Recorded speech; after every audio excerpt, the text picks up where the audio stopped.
Columbia বিশ্ববিদ্যালয়ের অধ্যাপক, যেখানে এডওয়ার্ড সাইদ অধ্যাপনা করতেন, বিখ্যাত প্যালেস্টাইনের পণ্ডিত, যিনি ইসরায়েলের দিকে মৌতের আগে, ওনার ক্যান্সার ছিল, উনি আমেরিকার ওনার ছাত্রদেরকে বলেছে যে আমাকে ইসরায়েলে পাঠানোর ব্যবস্থা করো, আমার একটা শেষ ইচ্ছা আছে।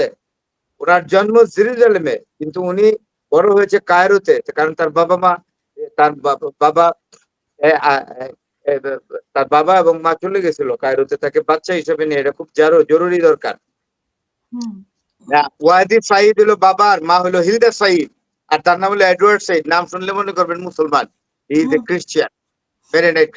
উনি ইসরায়েলের বর্ডারে আইসা কম্পিত হস্তে, উঠতে পারে না, একজনে ধরে রাখছে ওনাকে, কম্পিত হস্তে একটা পাথরের টুকরা নিয়া তেল আবিবের দিকে ছুড়ে মারছে, যে জীবনের শেষ প্রান্তে সে ঘৃণা প্রদর্শন করে গেলাম ইসরায়েল রাষ্ট্রটির প্রতি। তো সেইখানে ইরান যে চতুর্থ পরাশক্তি হলো, এটা সার্টিফাইড করেছে প্রফেসর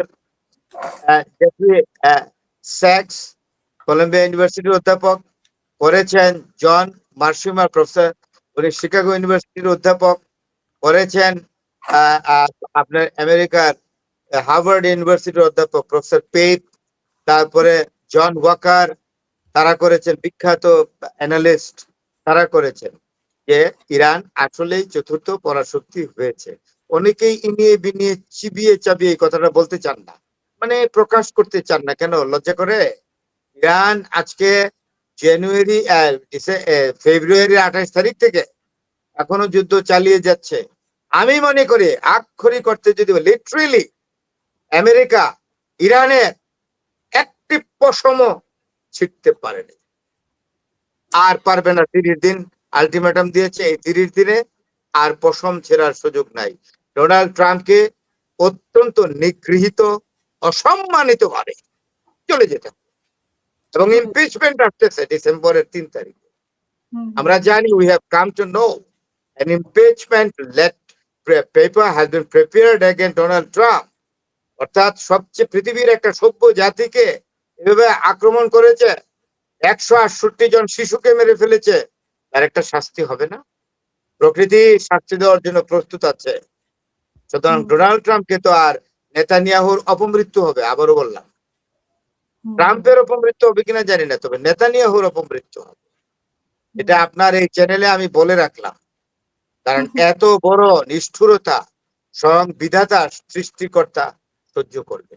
ধন্যবাদ।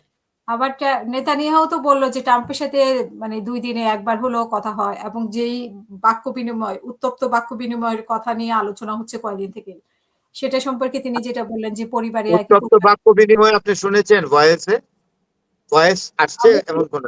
সেই ব্যাপারে আপনি শুনেছেন? আমি জানি না আপনি শুনছেন কিনা। আপনি আমার চেয়ে বেশি, অনেক বেশি প্রম্পট, আপনি এত ফিটমার একটা চ্যানেল চালান। আমি শুনি নাই, শুধু আলোচনাই দেখেছি। এগুলা গেম। এরা এত নষ্ট চরিত্রের, এই যে নেতানিয়াহু এবং ডোনাল্ড ট্রাম্প এবং তার লগে যেগুলো আছে, পিট হেগসেট থেকে আরম্ভ করে মার্কো রুবিওটা প্রথম বুঝছিলাম ভালো, বজ্জাতের হাড্ডি। আরেকটা হলো আপনি গালাগালি করতে আমার ইচ্ছে করে, জেরার কুশনার, এটারে থাপ্পড় দিছে, মানে থাপ্পড় মানে কি, জনগণ দৌড়াইছে, জানেননি? আলবেনিয়াতে আসতেছি, এটার ঘটনা। তারপরে আর এটা হলো এই যে উইটকফ, এগুলার সবচেয়ে, এগুলো হাত শকুন। এই শকুন গুলার কি যে পরিণতি হয় আপনি চোখে দেখবেন। শুধু just wait and see the consequence and their miserable condition. পৃথিবীতে এত বড় অন্যায়, শিশুরা স্কুলে গেছে সকালবেলা, সেই শিশুগুলা লাশ হয়ে গেল ইরানে। বুঝতে পেরেছে? এবার বলি, জেরার কুশনার সম্পর্কে বলে নেই। আলবেনিয়াতে তো জেরার কুশনার তো ব্যবসা করে, বুঝছেন না, ডেভেলপারের।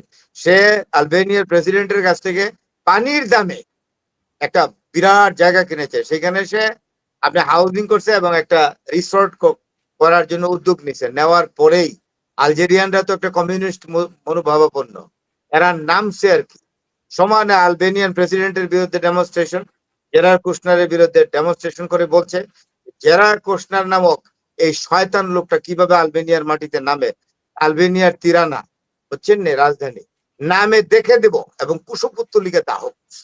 শুরু হইলো আলবেনিয়া ইউরোপিয়ান ইউনিয়নের সদস্য হওয়ার জন্য অ্যাপ্লাই করে রাখছে আজকে 2 বছর আগে, বোধহয় হয়েও যাবে। এই হলো জেরার্ড কুশনার। এই টাইপের লোক নিয়ে ডোনাল্ড ট্রাম্প আমেরিকা চালাচ্ছে।